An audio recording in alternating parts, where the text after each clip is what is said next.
Tell me more about this El Dorado that so desperately needs my skill set.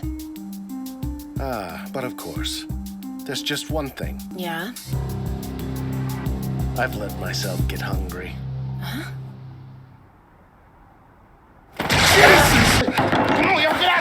Welcome everyone to my humble abode. Grab a drink, make sure it's cold. We're talking about anime, new and old. Ladies and gentlemen, welcome to my anime lounge.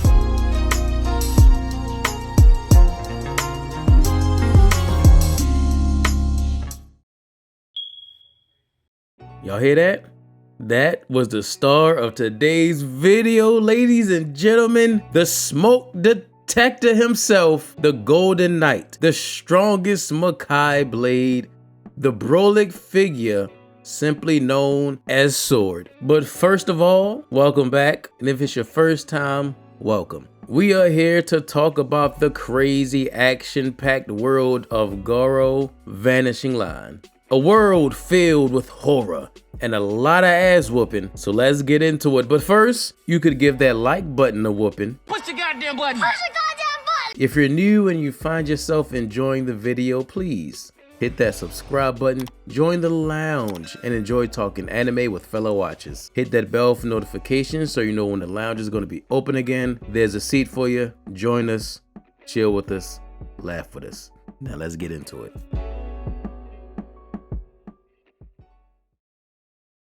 We start off with Sword immediately squabbling with the titty monster.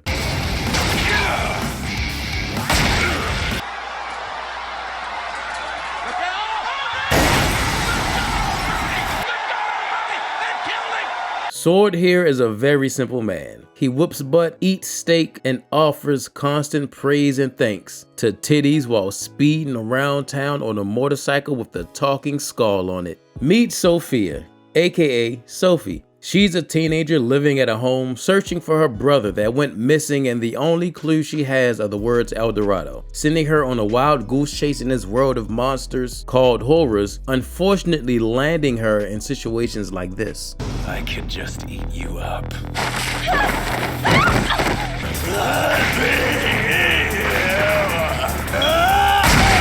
But you see, unfortunately for these monsters, they gotta deal with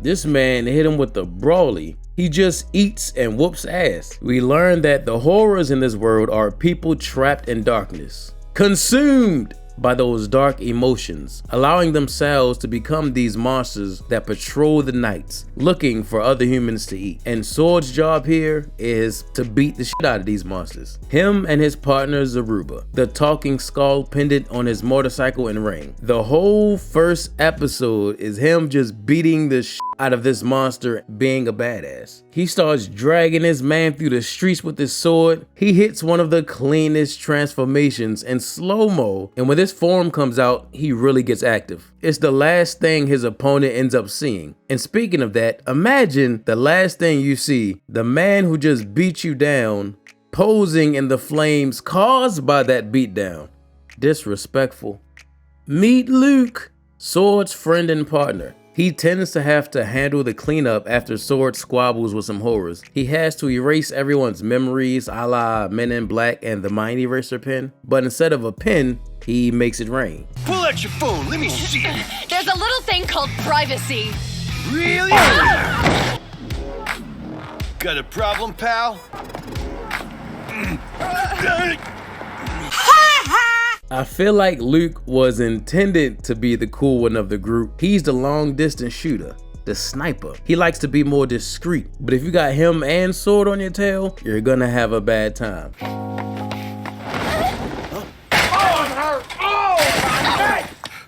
Damn, baby, you knocked him out his wheelchair, done scuffed up his jeans. Look, he had to change clothes. But we see how people become these horrors. This man was a former gold Olympian sprinter who lost his legs. Cruel irony. Here, my legs are supposed to be some kind of national treasure. Damn it! Why couldn't someone else spend the rest of his life in a wheelchair? Damn! Why don't you just stand up and run? Go on. There's no reason you can't. As you see, these demons capitalize on your weakest moments, when you're most vulnerable, offering to give you the one thing you want the most. Fine then, I accept. Do it.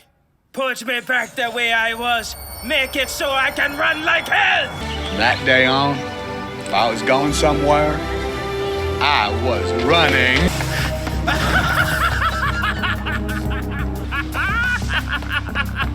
This man got his legs back and don't know how to act. Running through alleys at 3 a.m., laughing like the Joker, and as a black man too?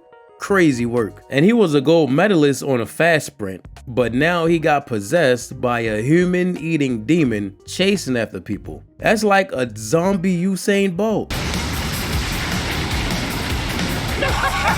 Holy Jesus. What is that?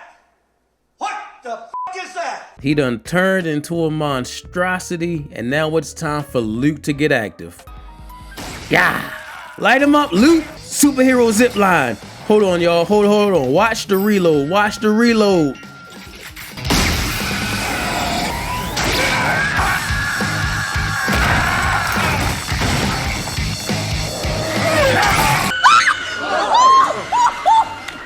Ooh! Boy came in clean with the clothesline, didn't he?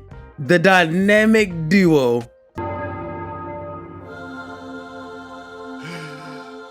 What are you doing? Paying my respects.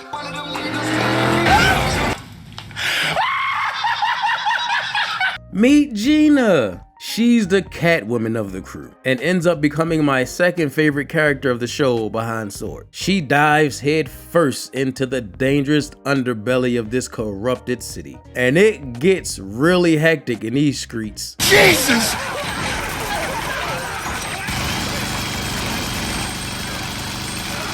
Dual Gatling gun action is crazy, but catching Gina on a day where she's wearing heels is even more dangerous because she puts hands, feet, and condolences all over this poor dude.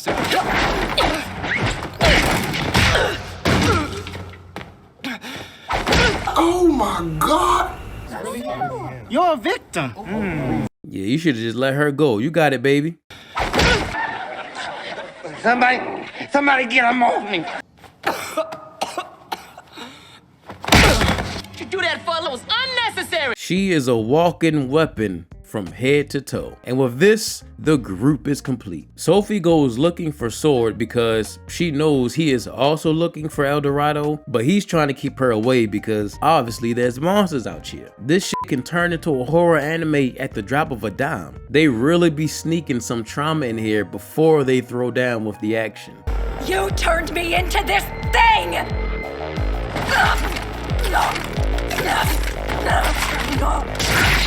Come on, y'all, get out of here!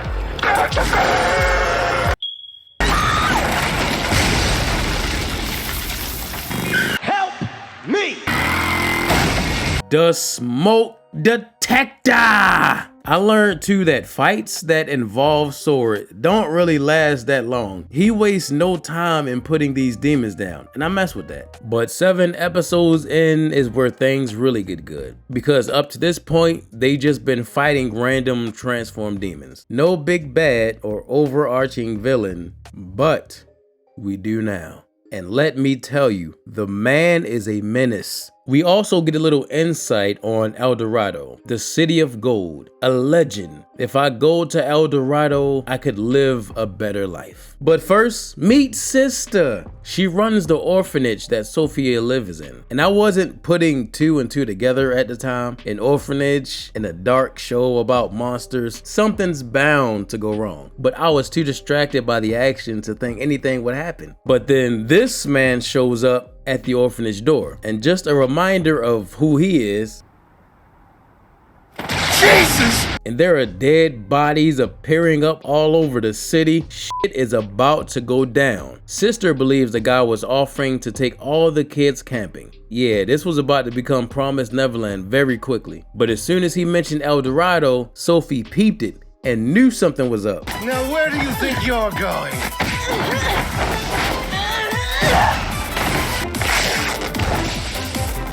Go on, sister. You know shit about to get hectic. She ripped her uniform to make it battle ready.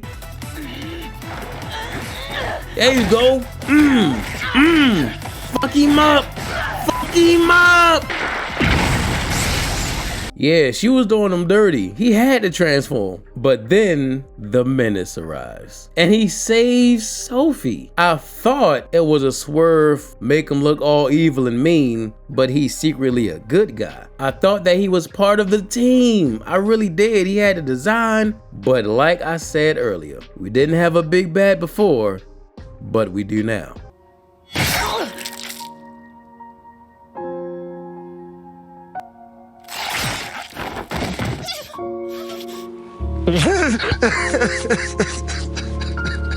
So my master is the king of El Dorado. You have been summoned.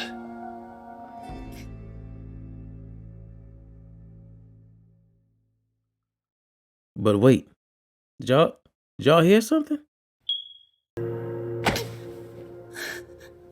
So it's you. Oh, this is just too good. All right, it's time for an anime recommendation break.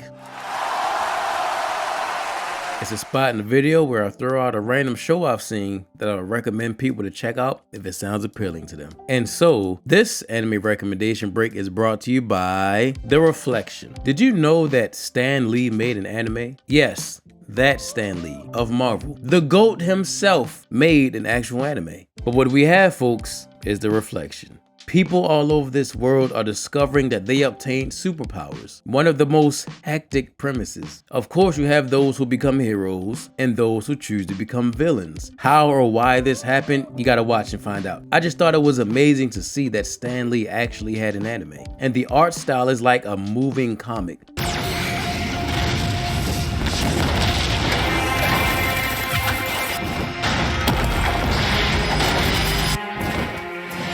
It's been a while since I've watched it, but I do remembering having a good time with this one.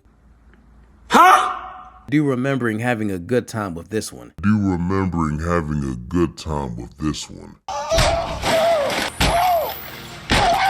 Now back to your regularly scheduled program. Oh yeah, you know it's time for a motherfucking showdown. Look at that, the smoke detector ready, boy. Oh shit, I guess Luke tagged in. But even Sword knew whoever this is got Luke acting out of character. This man they call the Dark Knight. And in case you're thinking, gee, he looks a lot like Luke. That's because this is Luke's father who went to the dark side. Damn. The dark side, Luke's father. I know there's a joke reference in there somewhere. Anyway, as you can tell, this is personal for Luke. That's why he's spazzing.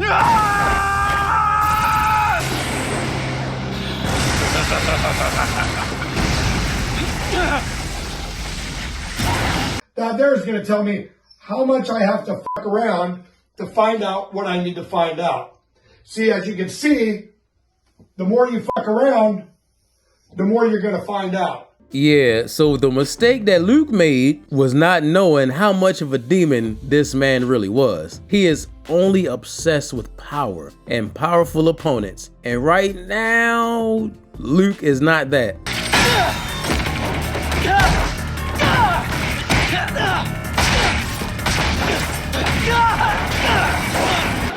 Damn! He beat the shit out of Luke. He beat that boy like he was his daddy. And then he even hit him with a finishing move.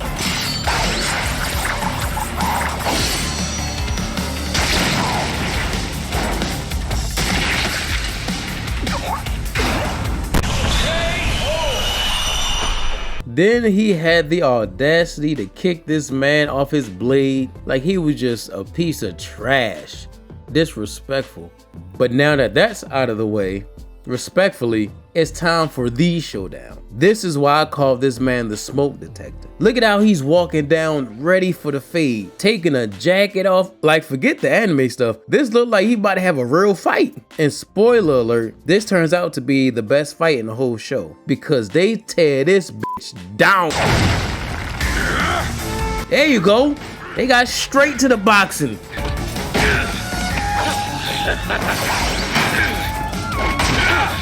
And this is what I like about Sword. He not just some big, brawlic, strong dude. He got hands. He knows combat. And then just to show off, they had a mini aura off to see who can transform the cleanest mid-fight. They transform and start tearing this city apart. And it just turns into a whole AMV. The music gets epic, and we get two knights with their cool looking, shiny animal armor just swinging at each other. Big muscles.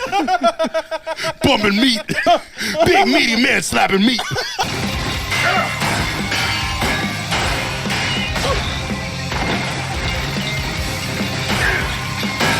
Yeah! They squabbling out in there! The Dark Knight is loving being able to fight against the strongest sword. He offers to free him from his shackles of protecting those without power. But Sword is like, this power is for those we have to protect. But Knight wasn't trying to hear that. And he started being petty and just started destroying shit for no reason. Cause what the heck was this?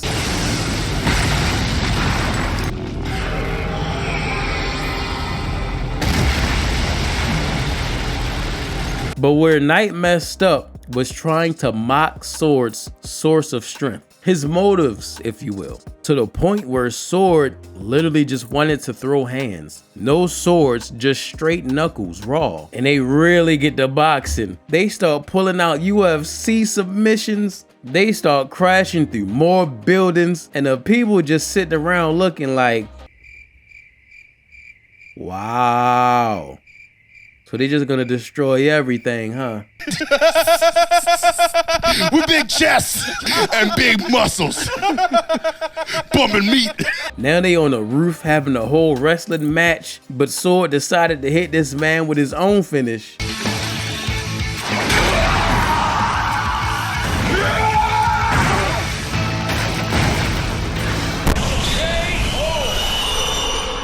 The smoke detector, and he finished it by standing in the rain like an R&B video. And this was just round one.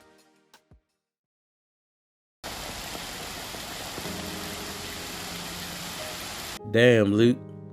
I know, man, I know.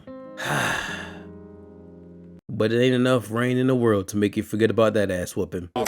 Get him. So after their fight, Knight retreated back to El Dorado, but he is just one of the trio of big bads. They mock him for fighting and losing to Sword, but he ready for the next bout. Meanwhile, the poor city they just tore up done let loose a whole bunch of horrors amongst the destruction. There's a little kid trapped under here. Oh my God, really? It's a little girl. Approximate age? I'd say somewhere around 10. That sounds delicious. Ho, ho, brother. Ho, whoa, whoa, whoa, now. Waiting for. Let's get her out so I can eat. On second thought, you make a splendid appetizer. He was like, Jesus, please help. But I understand why Luke spazzed whenever he sees his father. He became obsessed with this idea of becoming stronger and saw family as chains he had to break through. And for some reason, to accomplish this, he kills Luke's mother, fully becoming absorbed into darkness, straight menace activity. So I completely understand. It's on sight, but you gotta bring them hands with you, Luke. Let Sword teach you.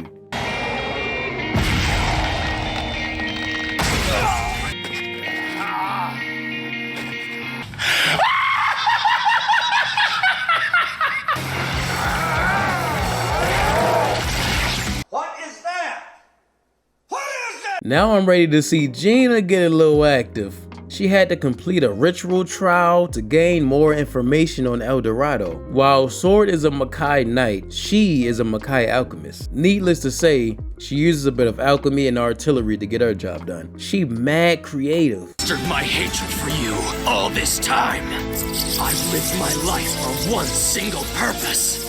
To see you die! To dust! Gina be going harder in this show than Luke to me. So our basis of conflict is a battle between the big bad three and the good three. El Dorado is indeed the city of dreams and gold. Unfortunately, it's run by horrors and controlled by the big bad three who are after Sophie to bring her to El Dorado. but they gotta get through Big Sword first, the smoke detector himself, leading us to this Mad Max one man versus an army scenario. See, they can't beat Sword in a one-on-one, so they brought out the army, and this man went charging straight in. He wants the smoke. I'm thinking these are monster trucks. These are monster trucks. These trucks are actually monsters. The best word to describe this showdown is metal. It just feels like, it just felt extreme, awesome. They even let Sophie get in on the action.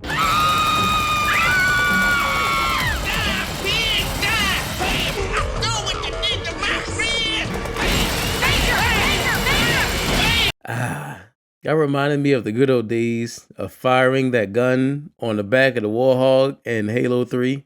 Luke took advantage of this and tried to farm some cool points. This man was flying on the back of one monster, firing at the other monsters, treating this shit like it was an arcade game. And everything came to a screeching halt when... Come, princess. Do not resist me. Surrender. And what's funny about this is that, remember the first time he showed up, Luke spazzed and ran in to fight immediately. I guess that ass whooping kept him sane this time because he stayed his ass back. You know, this is a fight for one man and one man only.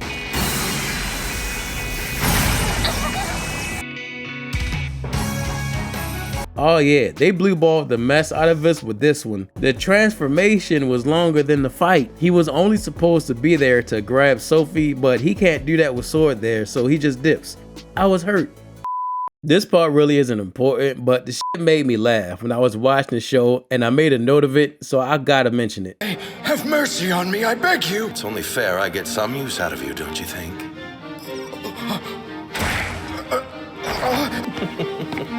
Holy Jesus.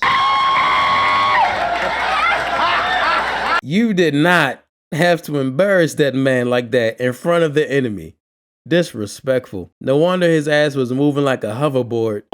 Get him. It's time for the final showdowns. And you know what's bad? Sword and Knight were beefing so much throughout this show. I forgot this was supposed to be Luke's final boss. This was his fight. His father who killed his mother in pursuit for power. And when you finally show up in front of him for the first time in years, he don't even recognize you and he mocks you for what happened. But the main event always felt like it was supposed to be Sword versus Knight. Poor Luke was taking a back seat in his own feud. But it's time. Let's get it, Luke. Run it back.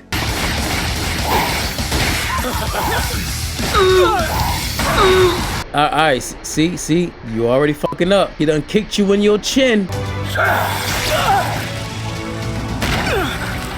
Damn, Luke.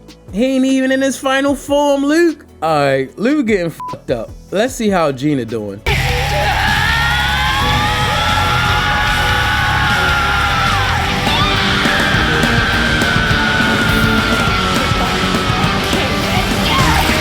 This is the Sword and Gina shirt. Damn.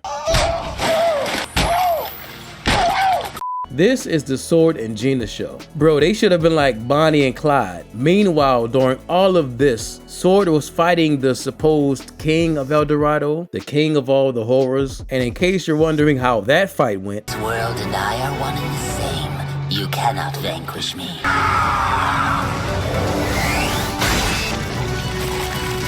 What did you say, nigga? this man just one-tapped the person who was supposed to be the big bad final boss. But we knew who the real final boss is supposed to be though.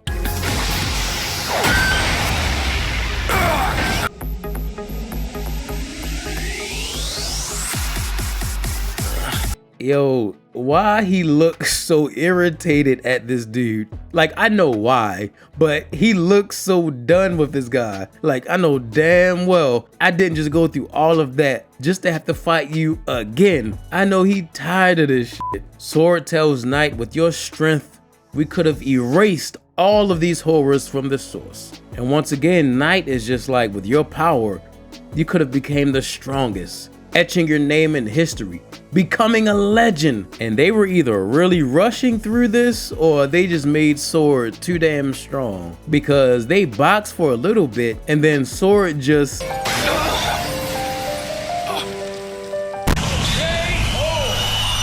And just like that, Sword went 3-0 with the big bad wolf of the show. The strongest Makai Knight. The most powerful blade. Wherever there was smoke, he would bring fire. Go on and find yourself some titties to pray to, Sword. You've earned it.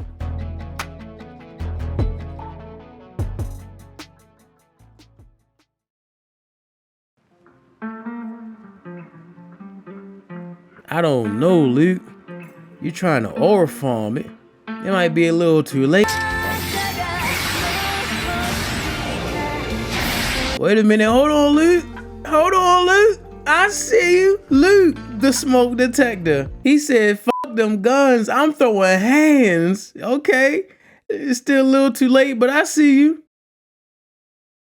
This show was really badass. I will say the first half, like the first 12 episodes, was way better than the second half to me. It felt like they peaked at the first showdown between Sword and Knight, but all in all, it was a fun show. It had that late night Toonami feel to it, nostalgic a bit. But thank you all for joining the Anime Lounge again. What crazy action-packed shows have y'all been watching recently? Who are some more smoke detectors out there? Let me know down in the comments below. Hit that subscribe button if you enjoyed the video. Join the lounge and grab yourself a seat. Share with your friends or anyone who likes anime like us. Tell your friends about me. I appreciate you all for watching. And as we always do when we close out, let's all raise a glass in the air. Here's to anime. Big meaty man slapping meat.